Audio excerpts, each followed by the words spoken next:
Every day, thousands of young volunteers across Ethiopia dedicate their time and energy to helping others. For them, volunteerism is more than an activity, it is a commitment to humanity. Among these dedicated volunteers are Loza Ashidu from the Amhara Regional Branch and Yi Elshadeh Solomon from the Addis Ababa branch of the Ethiopian Red Cross Society. Their commitment and leadership recently earned them the opportunity to represent Ethiopia at the Youth Leadership Academy in Denmark. በጎ ፈቃደኝነት ማለት ለሰብአዊነት ምን ማለት ነው? ለህብረተሰቡ ያለምንም ክፍያ የምንሰጠው ኃላፊነት ነው ብዬ አስባለሁ። ለኔ በጎ ፈቃደኝነት ማለት የልብ ስራ ነው፣ ከልብ የሚመነጭ ስራ ነው ብዬ አስባለሁ። Their passion for service has shaped their journey within the Ethiopian Red Cross Society and inspired them to take on greater responsibilities as youth leaders. The opportunity to attend the Youth Leadership Academy did not come by chance. Both Loza and Yi Elshadeh had demonstrated commitment, active participation, and leadership within the Ethiopian Red Cross Society's youth programs. ኢትዮጵያ ሬድ ክሮስ ላይ አንዷ ቮለንቲር ነኝ። አንድ እሱ ነው እድሉን እንዳገኝ ያደረገኝ። የወጣት በጎ ፈቃደኛ መሪዎች መካከል አንዷ ስለሆንኩኝ ለሴሌክሽን ፕሮሰሱ ላይ ኦፖርቹኒቲውን አገኘው ማለት ነው። የተሻለ አክቲቭ ቮለንቲር የሆኑትንና ከኤክስፒሪየንስ ቤዝ ያደረገ ነበረ። ከዛም ወደ ኢንተርቪው አለፍኩኝ። ያንን ካለፍኩ በኋላ ወደ ፕሮሰሱ ሄድኩኝ ማለት ነው። With support from the Ethiopian Red Cross Society and the Danish Red Cross, they embarked on a journey that would broaden their perspectives and strengthen their leadership skills.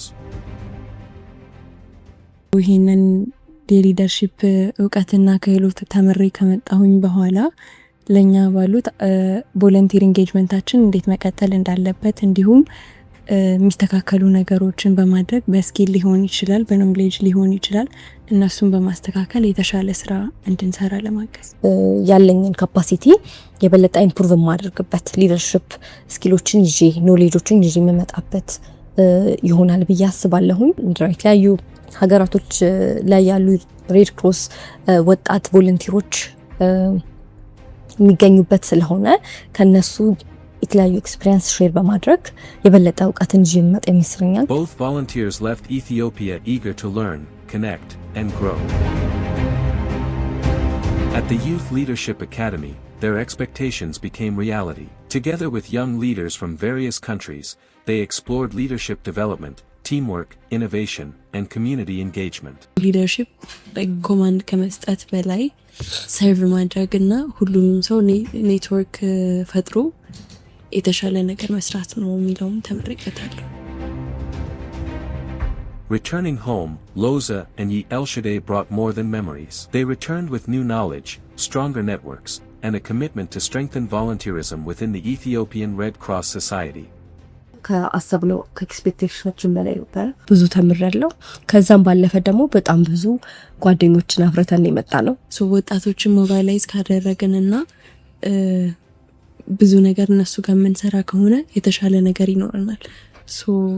እሱን ነገር ይዘን መተናል። Loza and Yi Elshadeh's journey demonstrates the value of investing in young volunteers. When youth are empowered with knowledge, skills, and opportunities, they become leaders, innovators, and champions of humanitarian action. Their story is a reminder that today's volunteers are tomorrow's leaders.